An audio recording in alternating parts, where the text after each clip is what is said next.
Hello and welcome to the Box Score Network NFL Draft Show. My name is Simon. Joining me tonight is Ben Parker. Ben, how you doing, man? What's going on? I'm doing great. We are in the middle of draft season, very hot and heavy, so I'm excited. We are Ben and I are in the midst of recording our third of four shows on Wednesday night here, the 12th. Free agency, the initial wave of free agency has hit, so now we're like updating all of our draft stuff based on the context around that. And doing this preamble, I already thought of another question I'm going to ask you. So who knows how long this video will be, Ben? But we're going to go through Ben's big board. So this is our box score big board series. Myself, Ben, Peyton, Austin all have our 1.0s up. Ben's 2.0 is going up next. We're going to update these. We're going to try to each have two or three of these before the draft comes out. And if you haven't watched Ben's 1.0 or any of our 1.0s yet, we're not going to go through every name on these big boards, right? And especially now in the middle of March, if you're here, if you have found this channel, you're probably also a pretty niche draft fan, expert person. You know a lot of these names. So we're mostly going to be hitting the guys that were kind of interesting for where we slotted them. Maybe we see them a little differently, or maybe the process has just been hard to kind of nail these guys down. If you want a more baseline view on what we think of some of these prospects, especially some of the like main names everyone knows, check out our 1.0s. Check out our mocks. Check out the draft conversations. Ben has player profiles up on this set on this channel, as well as Pro Football Enterprises, which you see on this tile and this tile here. Over on my show, these tiles, Simon and Friends podcast, Ben and I had conversations about a lot of round one guys, like in depth earlier on in the season. So you can get your flavor of draft content from a number of our shows, which is why you need to be subscribed to the channel here. Like, subscribe, comment. You're gonna get all sorts of angles for the draft, and make sure you are doing that. And let us know what you think, or if you have any questions about guys that we don't talk about tonight. If you really want to know what we think of Arvell Reese, just leave a comment. We'll tell you. We're not going to deep dive Arvell Reese at this point. He's going to be a top five pick. Everyone knows who he is. So let's get to it, Ben. Thanks for being here. Thanks for updating your board and all your work. I'm going to show the viewers your top eight here of your 2.0. No change for you on Caleb Downs. You know, you still Bain and Reese have flip flopped at 2 and 3. Sonny Styles is still in your top five. You know, Spencer Fano, Jeremiah Love, all these guys, your top seven are still your top seven, just a slightly different order. Keldrick Falk is here. He was also in your top eight, but I want to ask you specifically about Falk, why he's still in your top eight. Because I think he's getting to the point where he's falling down boards. I know has fallen pretty significantly down my board. Um, what's got you holding on to Keldrick Falk here at eight? Yeah, well, it comes from tape study months ago, and then in addition to what I'm doing right now, part of that is potential. Is that when I see him, I see potential, so that's what's going to hold him top 10. I think his potential. Part of that though is value, and based on what I value, that is he can be on the field every play, and he may do that. Probably not 1,000 snaps a year for any NFL team, but he may hit the 800 mark. It wouldn't surprise me. The flexibility is nice, but there's other flexible guys, and a lot of times it hurts them. Keldrick Falk can hold up and pressure the quarterback from the defensive tackle position. That's two things that a lot of guys cannot do. He can hold up against the run, and he can get pressure on the quarterback from the defensive tackle position. But you put him over at edge, and while his first step is not elite, it's definitely not. You could see it improve from 24 to 25. You could see that he had worked on it. You could see that that first step was quicker. I believe if you go to the Texas A&M tape, I can't remember if that's the tape or not. There is tape of him smoothly accelerating around the edge consistently on more than one play. And A&M had, what have they got? 3 or 4 NFL draft prospects this year. I don't remember exactly who he lined up on in that game. But you can see that even though he's not developed, and even though he's not consistent, and even though he's not always got that zip around, you can see that he can smoothly accelerate past tackles. So while it's not the quick twitch burst that maybe we would expect from smaller guys, he can hold up there. He can set a rough edge at defensive end. So that value right there of him being able to do those two different things and hold up and get pressure on the quarterback, that's what held him at top 10. I wouldn't fight for that. He's not even going to get drafted top 10. He'll sell back to 20 or 25 probably, but the potential is certainly there. And I mean, we're seeing what this edge market is, even for just like big pocket crushing edge rushers. Like who the Bengals just got Boye Mafe from the Seattle Seahawks 3 for 60. So like I don't know what's Boye Mafe's highest like sack production in a season. I don't know, and I don't think it's that high. Um, and yet you crush pockets and you defend the run and you contribute to a Super Bowl. You get $20 million a year from a bad defensive team. So like in the sense of value and where that sort of stuff shows up on NFL roster building, like those are traits you like to have for sure. So I definitely get that. I get the allure. Talk to me. Pick one other guy here in your top eight above Falk that you kind of want to talk about. Like I said, no huge risers or fallers for you in this group, but who's someone else you want to give a shout out to? Yeah, let's talk about Spencer Fanos for a second from Utah, a guy that we've talked about many times.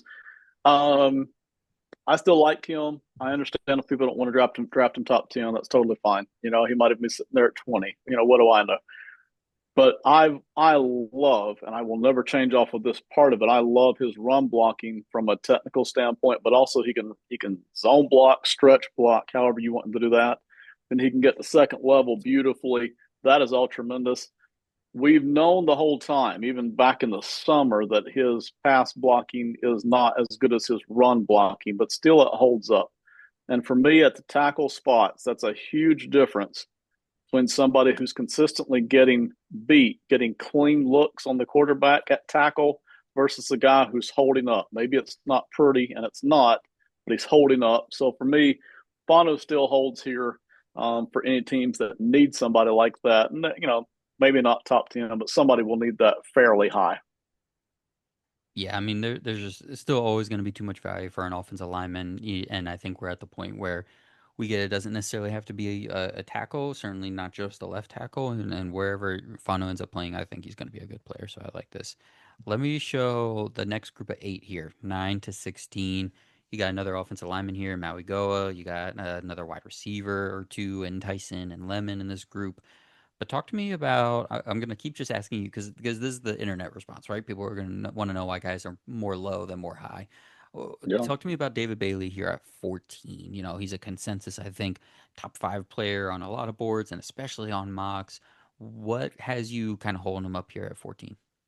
Yeah. Again, it's what do I value? So he's going to get drafted top 5 or 6, 7, somewhere in there. There's no question about that. And I've even mocked him 4, 5, and 6 a lot of times. I have zero problem with that. But as far as a big board grade goes, he's not a 3 down player, and I really don't think he ever will be. He really gets swallowed up in the run game a lot of times. As a matter of fact, he didn't even seem interested too much to be part of the run game. It's just not consistently what he's worried about. And I'm not saying he's athletic enough to drop into pass coverage. That's never, ever going to be how he makes his money in the NFL. This is the guy that teams need to just explode off the edge. So yeah, that's going to soar up draft boards, and that's what I would do too. Man, dang it, we need a guy to come in and play 600 snaps a year and do nothing but stress the quarterback, whether he gets there or not. He's going to get there plenty of times, but it's tough for me to put a non 3 down player all the way up there in terms of big board ratings. And so that's why he's sitting here at the 14, 15, 16 spot, whatever he's at.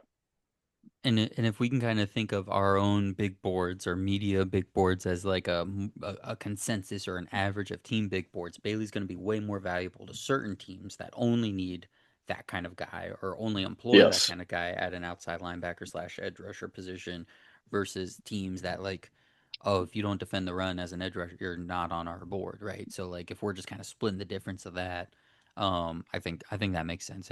Run grade, pass defense grade, not as good, but pass rusher good. Um, Go ahead, man. Pick another guy in this group that you're interested in talking about. I could be wrong because I don't follow social media hardly at all, and I barely follow, draft media too much more. But I feel like the Jordan Tyson has gone quiet as far as people talking about him compared to what they were, say back in August, September, October, where Yep. everybody was talking about this guy. It feels like almost nobody, which to me means either They're concerned about the injury history, or Mm-hmm. they like him so good they just don't even want to talk about him. They just kind of want to go hush on him. And it could be both crowds kicking in there. It is fascinating to me though that a guy that so many people loved uh, that long ago and is still high on everybody's boards, still high on my board. The tape holds up. That there just isn't that much buzz or excitement. Maybe I don't know, but anyway, I just thought that was interesting. I do think it's the injury thing. I think because it does make it kind of easier as an evaluator to when guys are kind of grouped in a cluster. Like I don't think anyone is taking Tyson and then putting him with Concepcion and Boston and Omar Cooper. I think he's still very clearly with those three, with Tate and Lemon and himself. And then I think when the injury stuff comes into play, it makes it very easy to just say, but injury, so he's half a step down from the rest, and then we don't have to talk about it again. It's like, Yeah, um, what what BS homework assignment can I kind of like get out of the way early, right? Read this essay and give two sentence response to it or something like that. It's like, okay, I'll read the first paragraph and I'll what's the word? I'll like pigeonhole kind of like I'll just come up with two questions based on that first paragraph and then I'll be done. I still did it. It's still done. It's accurate and correct, but I didn't have to do the whole thing. Um, Tyson is a weird one because I remember the first time I watched him and just being like, I want more of something, and I don't even quite know what yeah, it is.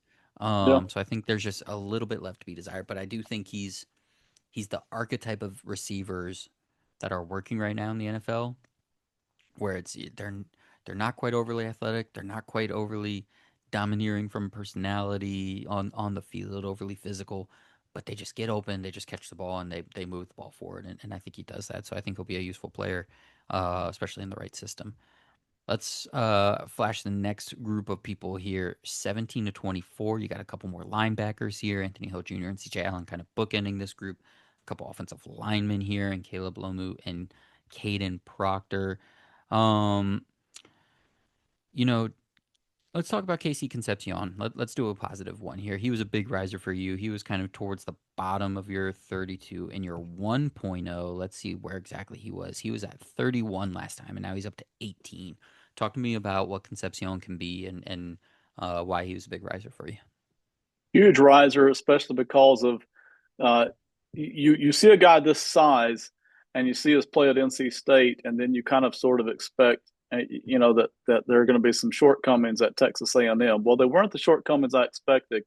The physicality is what really drove it up. We all knew he was athletic and fast, but when he showed up at Texas A&M, he's physical, and you just don't expect that to be a difference maker in terms of smaller guys who are athletic and fast, but he's physical. And then the production exploded back up again, even though he's playing in the Southeastern Conference. So that's what led to the rise. Ironically enough, he's a guy that I'm debating pulling back down. And for a couple of reasons here, the hands thing is a big thing. We talked about that on our other show. Hmm. There's drops, yes, but there's also lots of catches that either got juggled or just looked clumsy. There's a lot of them. He does not look comfortable catching the ball. And then there's a lot of low passes that were bad passes that in theory you might would want your little guy to catch. You wouldn't expect your big guy to catch them, but you kind of want your little guy to maybe pull up some of those. Didn't see him picking up many of those. So that's how much do I dock him for that? So, and then the other thing is the Miami tape. You could see this in man, dang, I think the Notre Dame tape as well, but also the Miami tape for sure. You could see, and I even wrote this before I saw the Miami tape. And I saw the Miami tape. Bigger defensive backs who also have decent speed. They're not worried about getting burned by him. They can out physical him and shut him down. That's a real dang problem. So not everybody in the NFL can do that, but there will be guys who are bigger than him who also have good enough speed to not worry about getting beat by him. They can shove him around. That's a real problem for Concepcion, but I haven't yet pulled him down for those reasons. I still like the athleticism and the production. That's pretty big. Another weird one where you can feel the like almost gadgetiness, like he's gonna need to be Right, schemed up in such a specific right. way, and you have flashbacks to like Jalen Hyatt with Tennessee, right? But you just watch it and he's just so explosive. And like Yeah, what's important with that is he's explosive off the line, especially because he can occasionally get a good release and like beat someone that's trying to press him. It's not just you punt like because hey, I won't take us down that tangent. Uh, if he gets a good release, he can explode past somebody. If yeah, he's left to get his own release, he's explosive. As soon as the ball touches his hands, he's explosive out of that too. So even in a phone booth, even in traffic, right. so it doesn't just feel like you have to scheme him wide open and take advantage of that. But there is a little bit of downside. I'm gonna actually ask you the second question here. Caleb Lomu, Utah left tackle, is a faller for you. I Yeah. think he was at 10 for or 11 for you before, and now he's at 20. And it's funny because when I went back and watched him more from 2025, I actually liked him a little bit better. Why does Lomu fall for you? Honestly, it really came down to where do I stick a guy that I know isn't flawless. The tape really, it's not like I changed my mind about the tape. It's like, well, where do I put a guy who plays tackle? Because I know they're going to get drafted high and they should, and yet the tape has some imperfections. So I think 10 probably was high point for me. And I was like, well, let me be honest about what I'm seeing on the tape here and let me sit him here at 20. I figure 15 to 25 he's gone. That's kind of the range. So I kind of parked him right in the middle of the range. It wasn't like I watched more film, nothing really changed about that. That's just kind of where I parked the move. And then give me one other guy you want to hit in this group. Yeah, Makai Lemon, oddly enough, I have a strong bias in favor of big receivers, and I'm not asking for big, slow guys, but all other things being equal, given the bigger guy, I'm going to aggressively pursue bigger receivers. Makai Lemon tends to break that mold, and yet there's still some problems I've noticed in his game that you just ought to be aware of if you're going to draft him at the NFL level. And the same things with Concepcion is that he can be physical and pushed around and limited. You'll see it on the Notre Dame tape, which he had a couple of pretty good plays on the Notre Dame tape, but you can see they were able to put one receiver on him and just keep ramming him at the line and harassing him.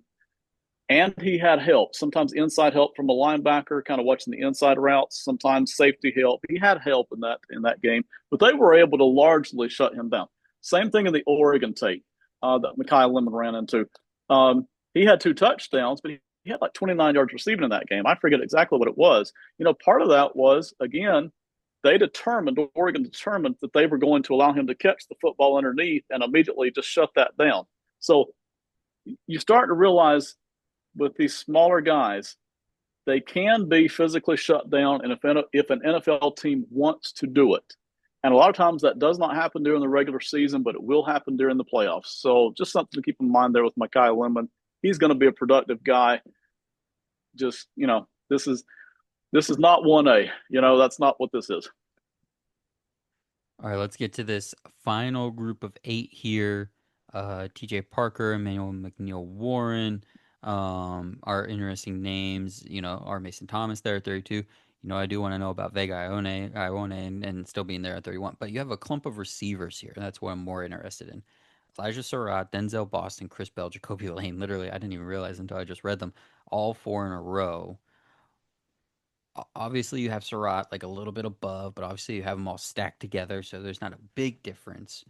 What are you kind of looking for from one of these guys that could maybe separate themselves from this group? Can one of these 4, as you keep watching or like hear things from pro days, or is there anything else? Is there any other tinkering you're working on with these 4 that one of them can kind of separate himself from the pack?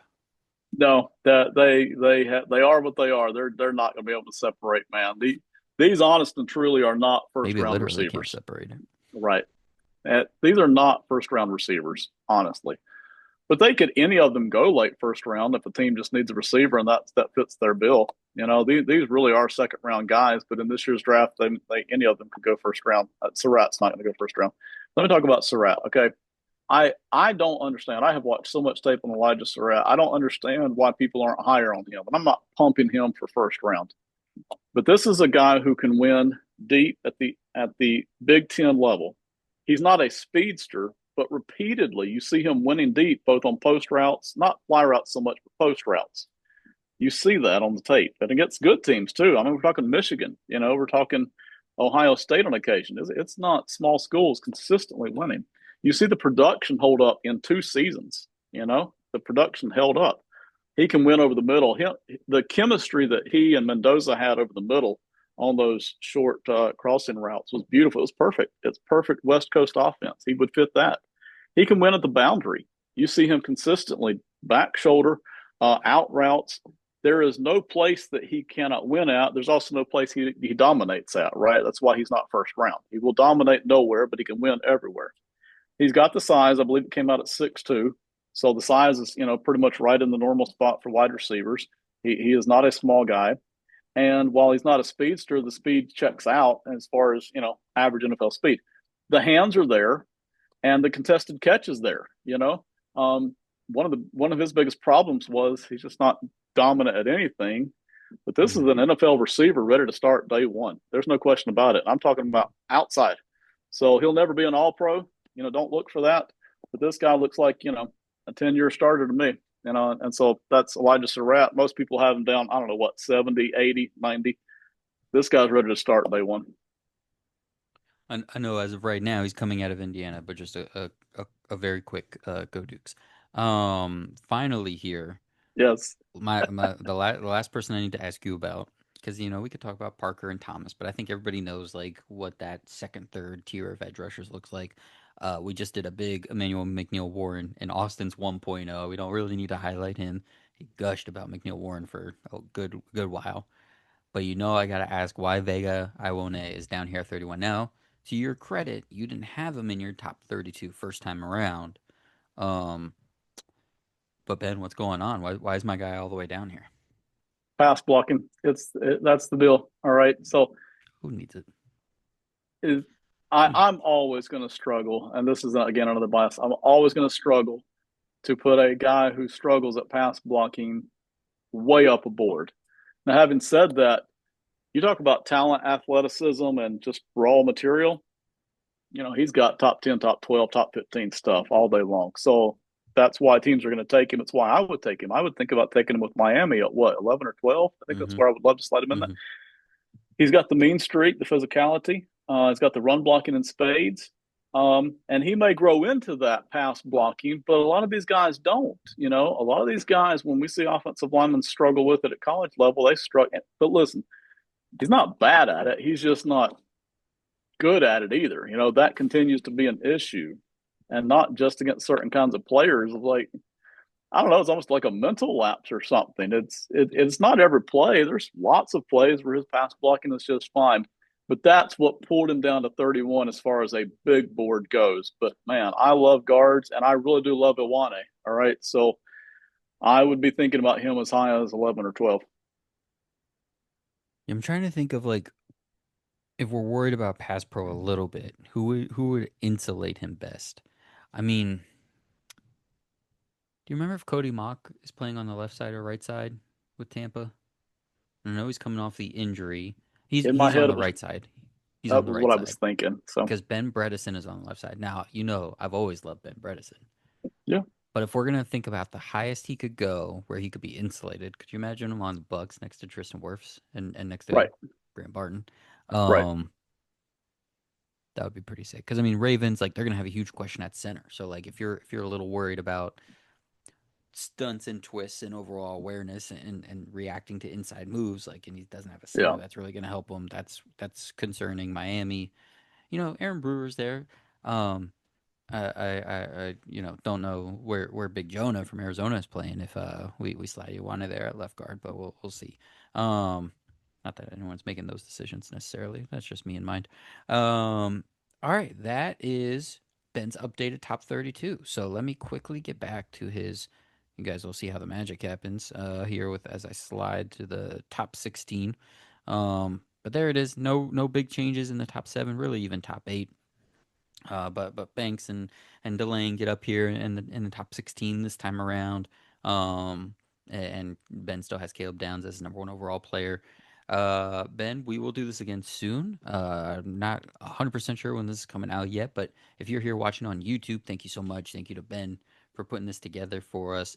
Pro Football Enterprises, all the pods on Box Score Network, this channel here, we've got you covered head to toe for the draft between now and the end of next month. So we got about a good almost did it, a good 6 to 8 weeks somewhere of draft content, previewing, reacting to, and recapping and analyzing the 2026 draft. So make sure you guys are here with us. We really appreciate it, and we will talk to you soon.